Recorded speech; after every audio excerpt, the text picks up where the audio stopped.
Je suis originaire du Minervois, j'ai grandi avec un parent viticulteur et j'ai eu l'opportunité de reprendre une exploitation familiale qui était en train de s'arrêter au niveau fermage avec mon prédécesseur. Quand je suis arrivée ici, il y avait 5 hectares de vignes, sur l'exploitation fait 8 hectares en tout. Donc j'avais 5 hectares de vignes, 2 hectares en jachère et des petits morceaux de terre aussi en jachère. La vigne est la première solution que j'avais, comme elle était déjà en place et productrice. J'ai suivi simplement la logique de la coopérative locale, celle de Pouzols-Minervois. Mon apport de vigne m'a permis de commencer à lancer une activité, quoi. Dès la première année, j'ai décidé de transformer du raisin pour moi-même produire quelque chose et pour faire plus de marge forcément sur cette production. Je me suis mise à transformer simplement pour mieux valoriser mes produits, pour que ce soit un petit peu mieux payé au litre que ce que me paye la copé.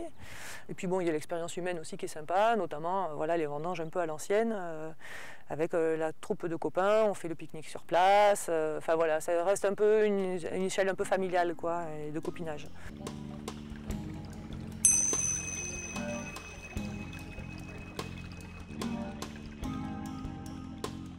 J'ai décidé de valoriser et de diversifier, parce que comme je le disais, quoi, la vigne je ne l'ai pas choisie.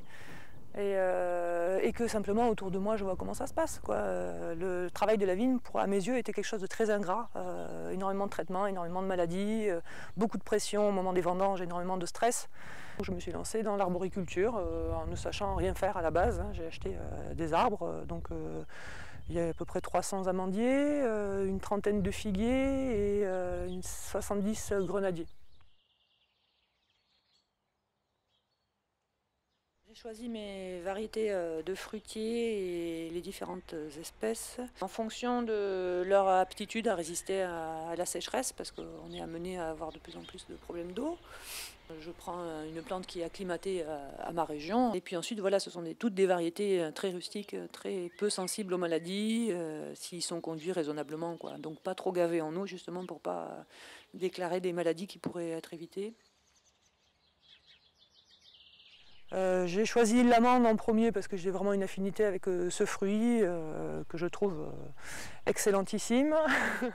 Il faut arriver à commercialiser déjà. Et le plus simple pour moi, c'est de m'orienter sur l'écotourisme, quoi, de remettre en état des bâtiments que j'ai, des bâtisses dont j'ai hérité dans mon patrimoine familial, de les restaurer pour proposer ça à la location à la semaine pour les touristes et mettre en avant mes produits par ce biais-là, quoi. C'est-à-dire ouvrir une petite boutique toutes les semaines pendant une paire d'heures et proposer mes produits à la vente avec les clients qui viendront directement consommer. Alors on s'est installé une petite ruche au milieu de mes amandiers qui a l'avantage de favoriser énormément la pollinisation de tous mes fruitiers. À la base, c'est surtout pour ça que j'ai voulu des ruches. Et puis après, on a la satisfaction de consommer un superbe miel local, bio. Voilà, vraiment parfait, quoi. Bon, la récolte est petite, hein, mais les abeilles sont en pleine santé. Et mes arbres, du coup, s'en portent encore mieux, quoi.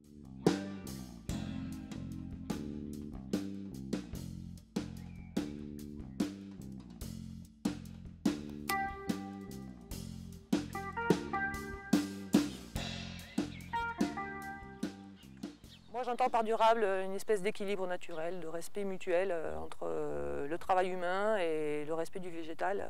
Donc n'importe qui va reprendre une vigne en conventionnel va peut-être s'intéresser en premier à la qualité du sol, et l'idée donc c'est de lui redonner de la vie.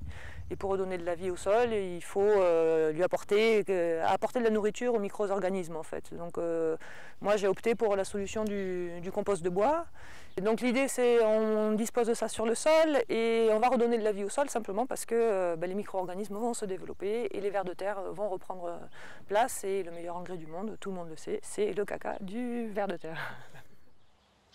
Et je me suis donc intéressée aux méthodes alternatives, inspirées peut-être de la biodynamie, entre autres. Donc à l'heure actuelle, je mets sur mes vignes, je mets du lacto. C'est une préparation très simple à réaliser. C'est un levain géant, quoi. On prépare un gros levain avec des céréales. Et j'associe ce traitement avec une tisane de prêle. J'encourage vraiment le développement de la faune, la microfaune, quoi. Qui fait que, voilà, par exemple là dans la parcelle de grenadier, quand c'est le printemps, on voit des coccinelles à foison, quoi, ça n'arrête pas.